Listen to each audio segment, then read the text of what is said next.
Hello and welcome to yet another Lord Slav video where today I am with Connor, also known as Genesis of Androzani. Hello. And we are here to give a tongue bath to the natural history of fear, the 8th Doctor Big Finish release, which, by the way, if you haven't heard it, don't watch this video and go and listen to it now. It's £2.99 on Big Finish, or if you've got Spotify, it's free on there. Actually, no, it isn't, because it's not £1.50, so ignore that thing, but it is definitely only £3, so go give it a listen, because we're going to spoil the shit out of this story, aren't we? Yeah, and also it's one of those stories that's, I mean, technically, when I get into the review, I'll probably explain why this wasn't necessarily the case with me, but for most people who actually pay attention when they're listening to audio, it's best experience knowing nothing. It's a very spoilery story. Oh, absolutely. So you have to listen to it for yourself the first time round and not know what's going to happen. It's kind of one of those ones. It's a bit like Omega or Terra Firma, where you don't want to know what it's about before you watch it. Yeah, but those stories only have one twist in them. Very good twist, Oh only yeah. one twist. This story twists and turns about 25 times.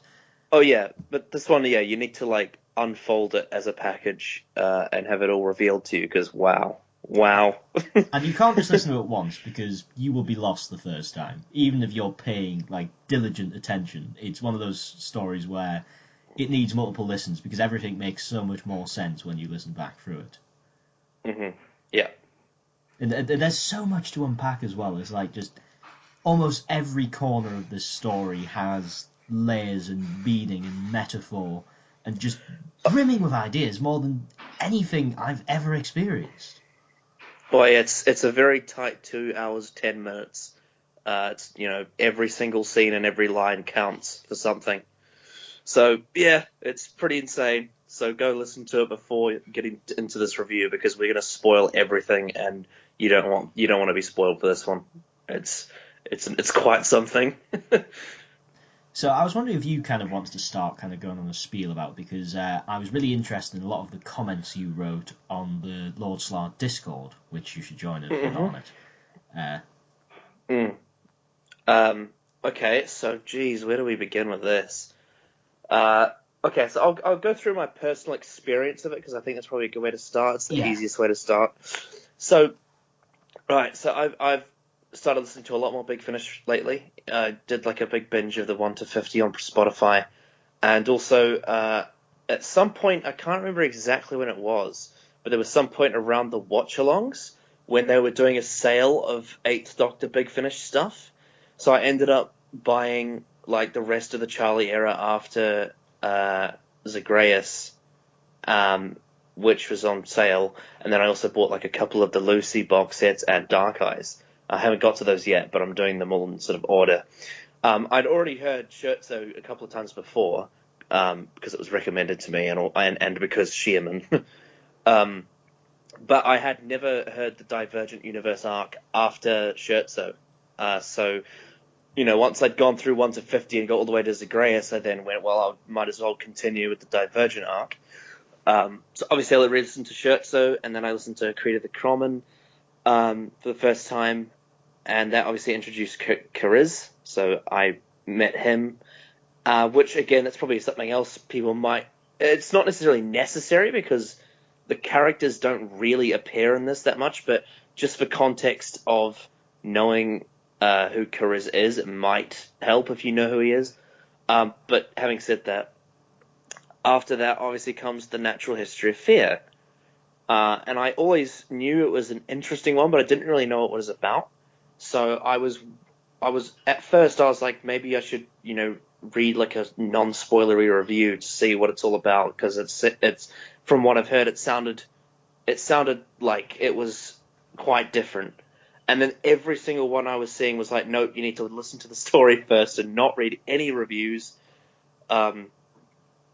And something that I usually do with Big Finish is I usually have up there's this website that has a breakdown of the plot, and often I just have it to the side. So if I don't really catch what's happening in an audio story, I can just sort of bring it up and read through what the description is, so I can sort of piece it together if I need to. But obviously for this one, they were saying that it's a very sort of one of those ones where you want to listen to it without any spoilers. And the So I Big kind of Finish had to. synopsis is hilarious.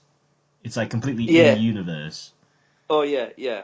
And yeah, so basically I had to go in completely blind for this one, and I listened to it, and oh my word, I was so confused. I was so confused. Like, I barely understood what the hell was going on. Like, I think the first thing that threw me off about it was how the main cast were playing different characters, and it took me a while to realize that they were doing that. And I was like, what? What's going on here? Like, why why are they playing all these different characters? Um, and then there was the whole thing about the spinning top, and then it got to a point like in the story where I'm like, so when is it going to be the Dr. Charlie and Kiriz?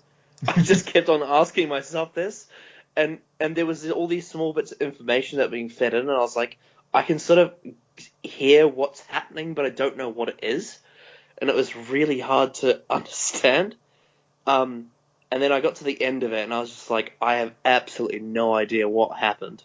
So I ended up, having a conversation with a whole bunch of people that had listened to the story, and they sort of started to explain to me. And I also went and listened to. I'd already sort of heard Stu Bagful's take on it, but he didn't really go into a review of it. He just said it was like apparently there's a novel called 1984, which it tackles similar sort of political themes to this story, except this one puts a Doctor Who twist on it. So I'd never read 1984, so I had no idea what it was. And then I had someone explain to me that it's meant to be a story about totalitarian law. And if I could just kind of quickly interject, my Yeah. interpretation as somebody who has read 1984 quite a few times is like, this is almost if the society from 1984 managed to fully succeed in its aims. Yeah, so I was told about that, and then I was just like, and then I think there was a whole bunch of other stuff about it that was revealed, like the spoilery stuff. We can talk about spoilers now, can't we? Yeah, Surely. yeah. All right, spoilers. Essentially, I was then told about, well, it all happened like it all happened in like one day, and it was all like taken from the memories of the TARDIS crew who visited the Light City that day, and it was like a couple of octopuses watching it or something. I can't.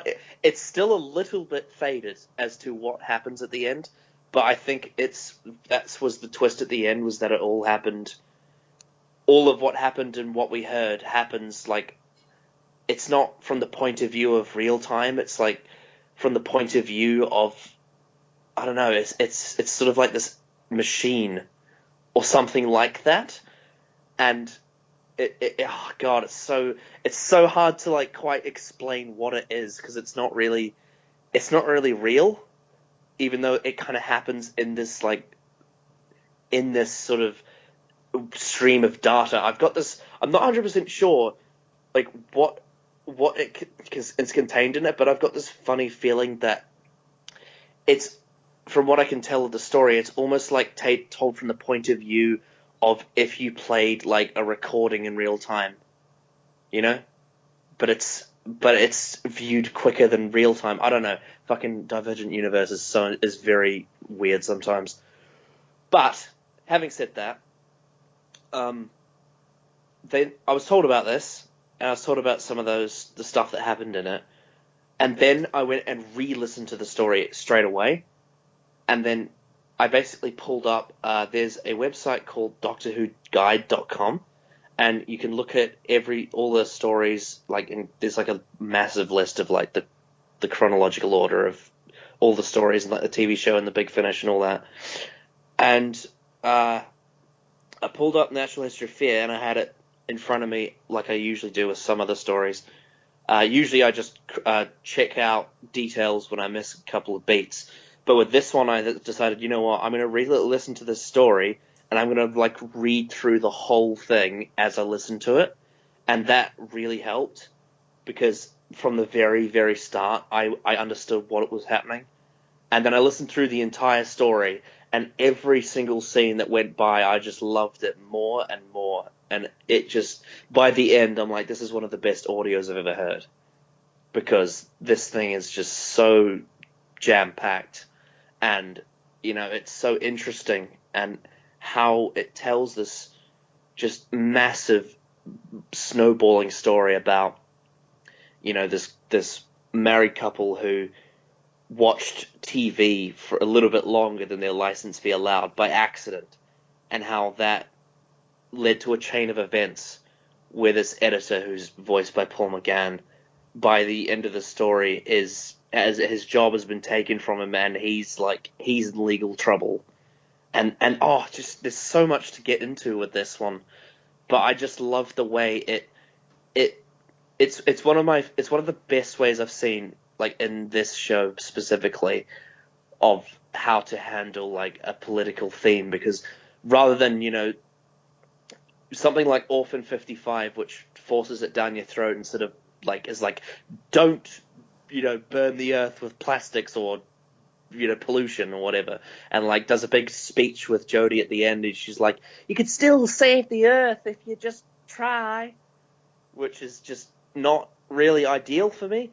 Whereas something like The Natural History of Fear, it takes an example of an idea that's based around politics, and it puts a bunch of characters in the scenario and shows it play out, like, naturally, and you get to see it happen and develop in the scenario. Like, let's take an example of a, you know, world that's completely 100% totalitarian objective law, and see what the consequences of that are. And so we see it in the story as it happens, and it doesn't, you know, it's like, obviously when you're listening to the story, that will paint a light on it, but by showing it like, showing and not telling, it's a much more effective way of doing a story like this. And then on top of that, because it has the whole thing of, you know, the main cast are playing characters that are not themselves, but it's extracted from the memories of, you know, the Doctor, Cariz, and Charlie. It's got a really cool, like, sci-fi twist on it. Oh, it's everything. This Natural History of Fear is like, it's a package deal, you know? It's a really, really complex, cracking sci-fi plot mixed in with this such interesting political idea, and I love it. I love it so much. Yeah, this is very much totalitarian to the absolute extreme, like, even more so than 1984. And the reason for that is all of the things that they were trying to do in 1984 in terms of curbing language and, by extension, restricting people's ability to think. That happens here. Like, new ideas are extremely rare, and, like, a case for, you know, a national emergency in a natural history. I feel like one of the lines in part one, which has a lot of sense of foreboding, is when the editor says, somebody somewhere has had an idea, and then it all begins to fall apart from there. And I think one of the things that this story really revolves around is the spinning top metaphor, because that goes to so many points of this story, because it goes to the society as a whole, where when it's a society that's held in an equilibrium just like a spinning top, when it spins round, and it, you know, wobbles and wobbles, but it has to stay in that equilibrium of spin, and the only way that can be maintained is by just preventing any kind of new ideas, preventing any kind of new thoughts, so that things can be maintained in exactly the same way. But the problem with this is that just completely inhibits social evolution, which is natural. And then as a result, that means eventually the spinning top will stop. And that's what happens with this society. It is constantly forming and then falling, trying to maintain this equilibrium, but it just isn't possible. Yeah. Oh, yeah, and also, talking about the spinning top, what I love about the spinning top itself, just as a little thread that comes throughout the whole story, is it very much leans into the classic Doctor Who example of taking something that's really normal in our lives and making it like a horror element. Obviously, Robert Holmes did it with, you know, shop window dummies. You know, you've got like statues with Blink, and gas masks from the war, and, you know, shadows, for example. All those things in the TV show are things that in real life are considered just normal, everyday things, and the show has found ways to make them scary. And I found, with The Natural History of Fear, the way the spinning top was threaded throughout the story, and especially because it's featured on the cover. Throughout listening to the story, I started to become like in fear of the spinning top itself, and it's so hard to explain why, but it just did. It's because every time the spinning top goes off, some chaos is happening. It causes chaos. Yeah. And that's because the Doctor's memories are inside of it. But and the kind of another facet of the spinning top is it doesn't only apply to the society, it applies to all of the people within this society, and the fact that they go round and round in a cycle. It's like they return from their holiday, which is basically them having their memories reorganized, reprinted. They're giving a different position in this society, and they go throughout.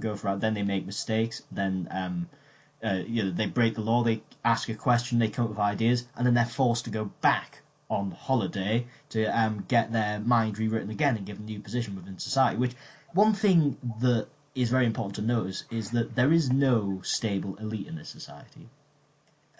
People could start off in this story as proles and end up with being one of the highest authorities in the land by the end. And like when they're having their memories rewritten, like there's no government, like there's no single group of people oppressing a single group of people. They are all constantly refilling these roles and oppressing themselves. This is no basic totalitarianism. Like, this is real totalitarianism, where it's like, everybody is culpable. Everybody is a part of this cycle. And I really liked how it was linked quite subtly with Buddhism and being reincarnated, where you go around in your life, and if you you have to go back through life, be reborn as something else, and try and learn from the mistakes you made in the previous life. And that's kind of what this life is for people, where they go around, they make these mistakes, then they have to go back and try and do it again. And yeah. Oh, absolutely, yeah. And also, one of my favorite parts of like the way the story starts is that when I can't remember, I think she's a prole, but it's the character that Charlie was voicing. India Fisher was voicing specifically. I love how it's like she breaks this law accidentally of watching TV too long past the license fee, and then the first thing that Paul McGann's character, the editor, says is like, we have to probe her brain to find out what the motivation was. But it's so weird how like in the law it's like they're like, oh, the way we maintain objectivity is by determining what their motivation was by like scanning them. But it's like, but that's still ridiculous context for law, just to have this concrete evidence of what someone's motivation was. I'm like, well, what? But it's like, that's such a, like, human beings' brains are like changing all the time. Like, you can be driven and triggered to a point where you become like irrational and just you do things that are, so out of left field, for very like there are extraordinary circumstances that happen just because of what's going on in your life. And if you were scanned your brain for motivation, it's like, and then there's also like all the complexities that come with that. It's like, oh man, it's a lot. Objectivity is another really great beat that goes throughout the story. This is almost a society which bases itself on objectivity, where they go from the logic that people want to be happy. That's the basic function of society, to try and come together to survive and be happy. But people aren't happy when they have uncertainty, when they have issues with the way things work. And so the only way to do that is to stop questions, because the questions are what lead to this uncertainty and lead to this, not being satisfied with the way things are. So happiness through acceptance. So from their objective point of view, it's like everything has to be maintained in this equilibrium, the spinning top equilibrium. But it just can't work because, creatures' minds just don't work like that. And eventually it all just bubbles to the surface and collapses. And that's what it's all about. One of my favorite metaphors that they use in this story is like, it's actually represented in the Pink Floyd album cover Dark Side of the Moon, is that when the editor goes into that area that's outside of where they're meant to be, like he goes into the area that most people in this story don't think exist, and therefore because he states it, he then like they start questioning the editor. is when Charlie, the character that Charlie's playing after she changed, I think she's either changed or she's a different character, takes him to somewhere where, like, they use the metaphor of, like, the white line turning into a rainbow, where he starts to see new ideas, if you know what I mean. And, like... Because he's outside this controlled zone for the first time. Exactly. Yeah. And then, like, he goes back and says, I saw it, I know it's true, and then everyone around him's like, but you're not allowed to think that. You're not supposed to think that. That's against the law. And then he ends up losing his position because of that as editor. And it's all, and the fact that this system all fucking happened because the Dr. Cariz and Charlie visited the lighthouse and messed up the system with their memories. Like, their memories infected the system and corrupted it, you know? So I'd say the Doctor has a very dual role in terms of the imprint he leaves on this society, both in terms of the story itself and also kind of more metatextually when you're kind of analysing it. So on the one hand, you have the Doctor and who he is and his memories kind of contributing to the downfall of this society, to the revolution, like hastening this collapse, which happens, with a spinning top.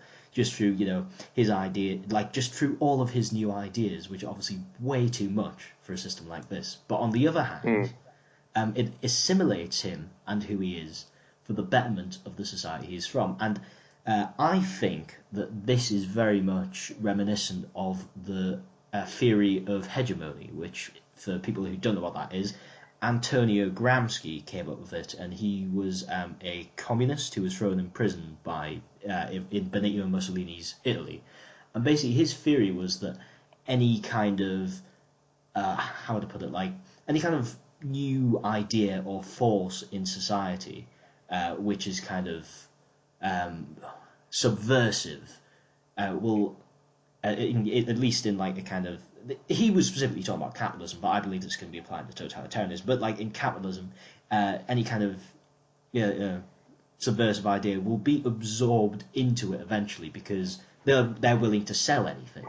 And so if there's like a new subversive idea, they're willing to sell it for money, even if it goes against their material interest. And eventually, through kind of gaining control of this subversive idea or subversive genre or whatever, it will eventually come to, propagandize for their own means. And this is kind of what happens here, where all these new ideas, all these really subversive new ideas come in, and then the system absorbs it for its own means to show how you should be a good citizen. And it really, I think it's a very good study in what totalitarianism can do, even to like ideas that would seemingly go against it entirely. Absolutely, yeah. Interestingly, there was also another bit of subtext in the story about the Doctor that I interpreted from it, in that there is a point in this story where, from what I was reading from the way some of the characters were talking about the Doctor, is that he almost became like an accidental messiah to the society, and because the reason why is because the memories that are extracted, they're almost used a bit like gospel, but in this scenario, it's using like the Doctor's memories that like we know of. But one of the things about it that's interesting is that when those memories play in this thing, they've been warped to fit the narrative, so they're not actually exactly the same memories. And the conscience is criticizing the people for following him blindly, because obviously there's no real with the objectivity and like the new ideas, like you just said, with all the subversive crap that you're talking about.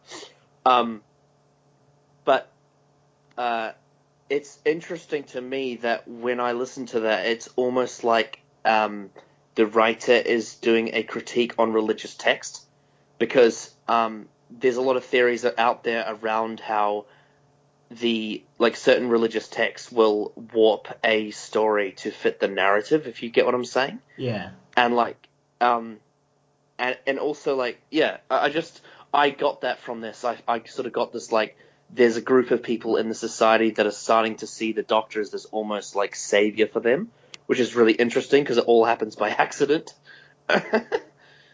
And well, I think totalitarianism by its very nature is almost religious or proto-religious.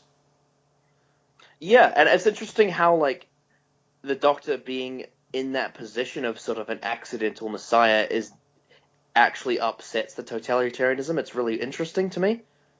It's like it tries desperately to absorb these ideas into its own system to try and, slow down its collapse. But at the end of the day, it can't handle the new ideas because the ideas spread like an infection. Because the Doctor, even though isn't a machine, he's a creative, like, imaginative person. He's a very, like, he thinks about people. If you get what I'm saying. Which sort of like goes against the whole objective thing.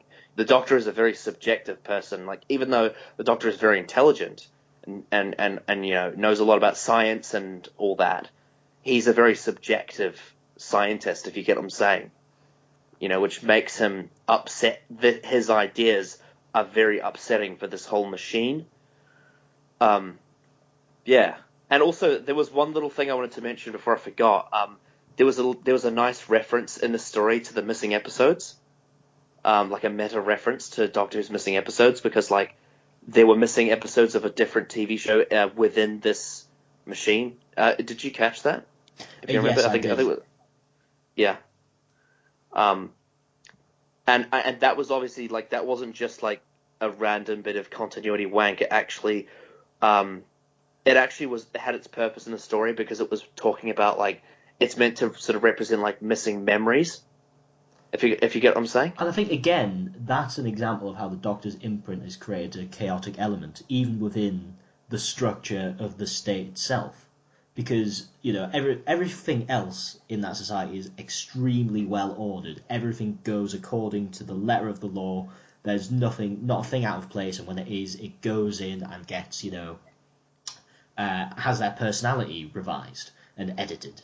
But in this case, because they're trying to absorb these new ideas, it doesn't quite work because you have the disc jockey who is constantly just, he tries to keep everything in order, but still there's missing episodes. There's things that aren't filed well. There's episodes that, don't get broadcast because they don't work for their purposes. And the editor himself even says that the disc jockey should have been arrested years ago, as clearly... the influence that he's having isn't a positive. It isn't something that's within the full control of the state. It's outside of totalitarianism. Well, yeah, because totalitarian objectivity can't function when there's a mystery. You can't come to a conclusion or an answer when you don't have the information for it. Which is something that I have been talking about on Twitter in regards to certain things.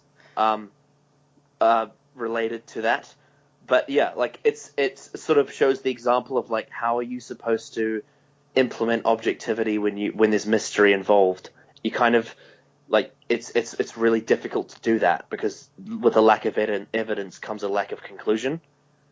And if you have a completely extreme totalitarian objective law, everything has to function under knowledge and truth. And if you don't have that, it all crumbles. Yeah, it just kind of shows how just like I would say humans, but obviously only one of the three of the TARDIS crew are humans. But beings like us, just the tiniest little imprint on this society, like for the few hours they were there, is enough to slowly unravel this objectivity.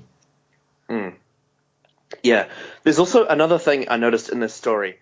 Is that there is a hypocrisy in it, and like how those in power don't even have to follow the law because they control the police. Because there's so much about like people criticizing the editor because he does things outside the law to get the answers because the editor wants to know all the answers and he finds these shortcuts. And like there's people that are saying you could get locked up for this blah blah blah. But what I like about it is that. When someone tries to call out the editor out on this to the police, they don't believe them because the editor is in power of the police. And like that, I feel like is sort of a commentary on how there's a lot of people that are in power that don't even have to follow the law because they control the law and they control the people who enforce it. If you get what I'm saying. Yeah. Although Although the thing is, it's not, as I said earlier, it's not even any kind of permanent elite. It's something that's constantly changing. But I think that's another point about, I think, the position of the editor, is you have this... So when the Doctor makes his imprint, I believe it only hastens the demise of this totalitarian system. The whole point of the spinning top is that it gets spinned, it spins along, then it collapses. And that happens over and over again. And that's what's happening with this society over and over again. It spins, it collapses when the pressure valve is released, and then it starts all over again. And I think the reason for this is the position of the editor. Because having somebody who has to act outside of the objective influences means that eventually subjectivity is going to leak into this system, which means it collapses.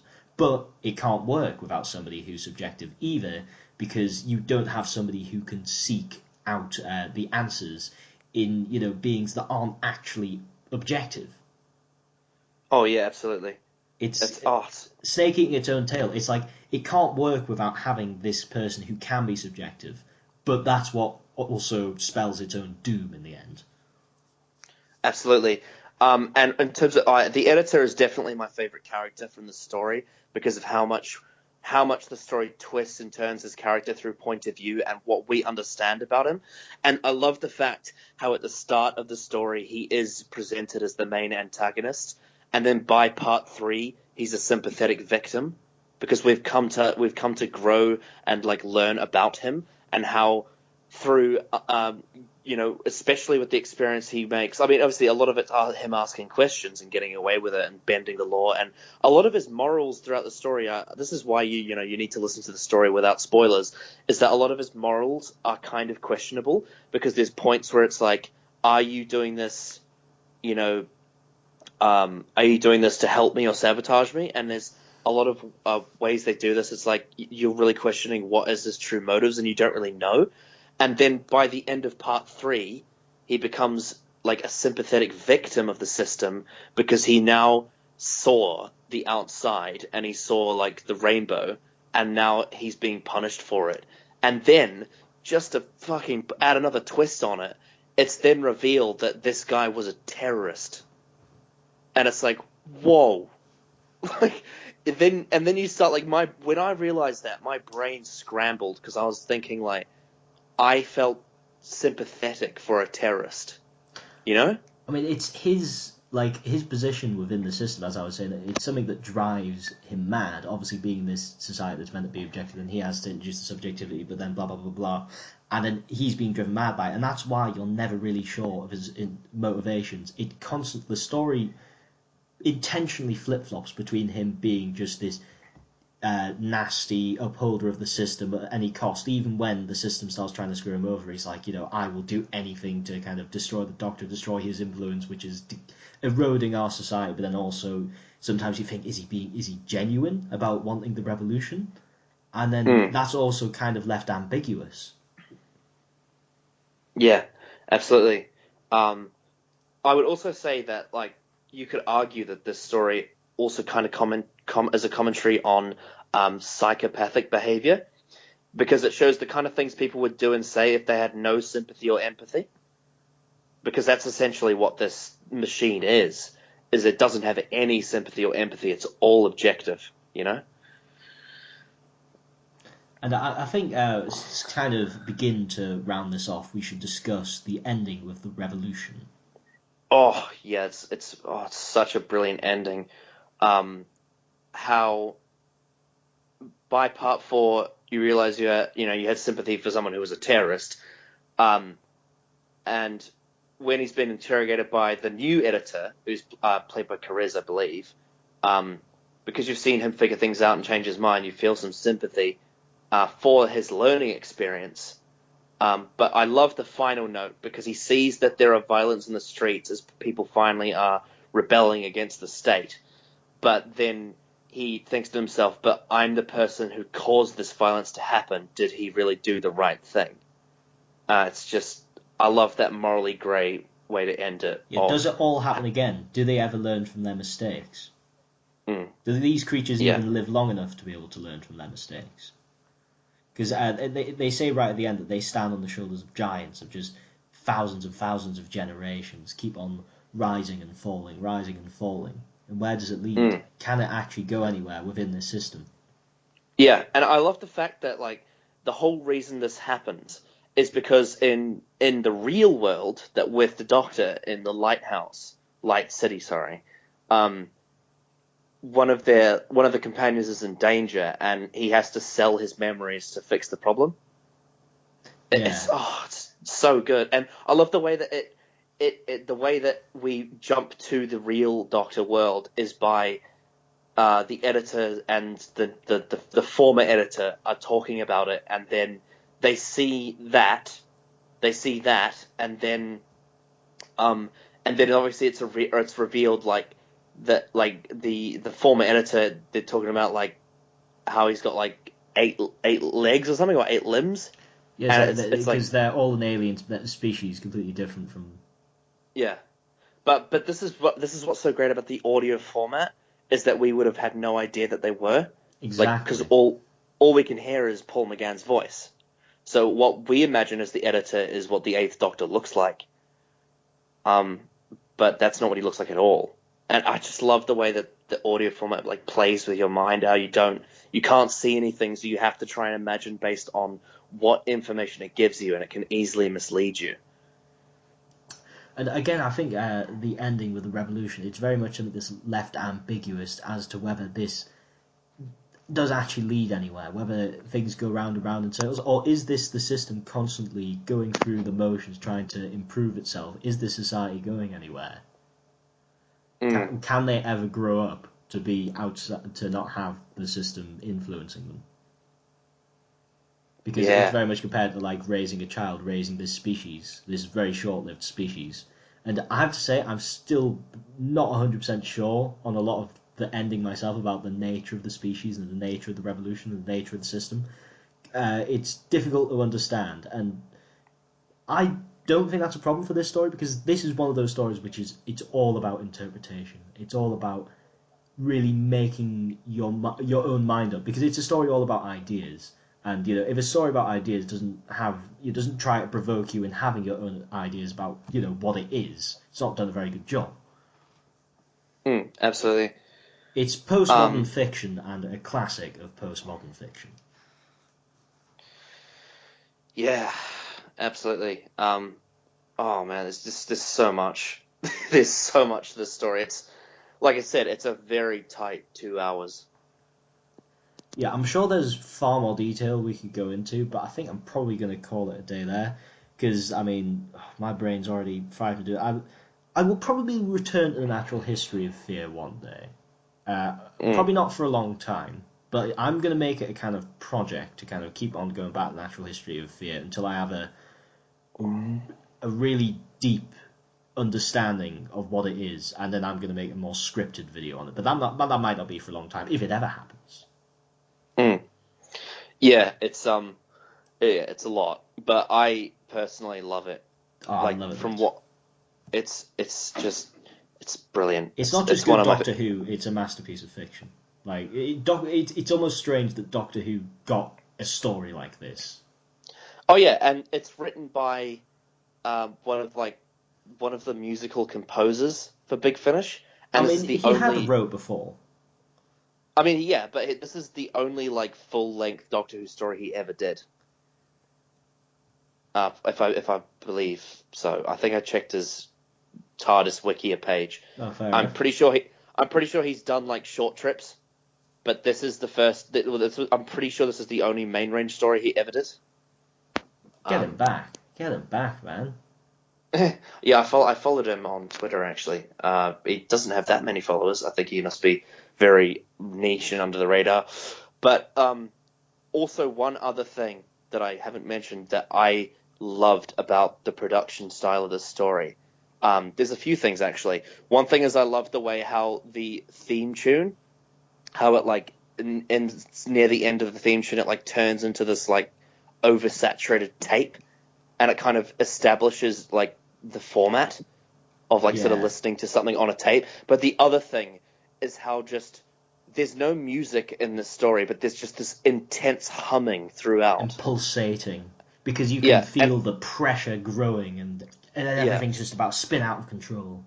Yeah, and it's like when you got like a like sometimes I feel like if you leave like a laptop or a computer on for too long, you can start hearing like the fan like getting tired, and like you can just hear like the humming of the machine and how it's getting, like you said, under pressure. And that honestly, like that humming scared me when I was listening to it. I was like, this is just so intense. Oh yeah, especially when it gets to the inverse scene of when the editor first opens his eyes, when it's the editor trying to get the character who India Fisher's playing to see everything, and then just the pulsating is going out. Oh, just every part of the story is just so beautifully done.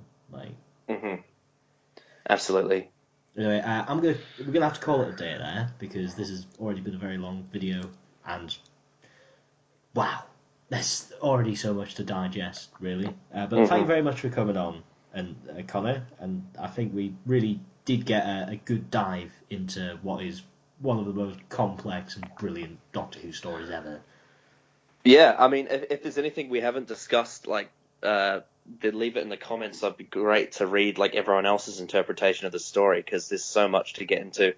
Like, there's a lot of stuff with like Charlie and Carissa's memories as well that we haven't even talked about. Like, there's so much. Yeah, and like, please, if you completely disagree with something we said in this video and have a different interpretation, I desperately want to hear it. I want to hear every possible interpretation of this story.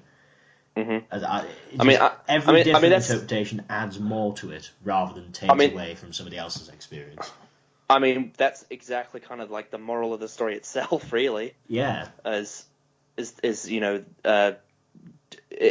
that, like I said, the album cover of Dark Side of the Moon. It's the white line going into the prism and coming out as a rainbow.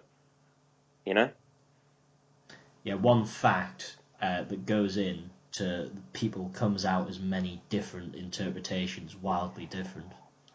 Absolutely. And that's the beauty of life. And I think on that note, goodbye.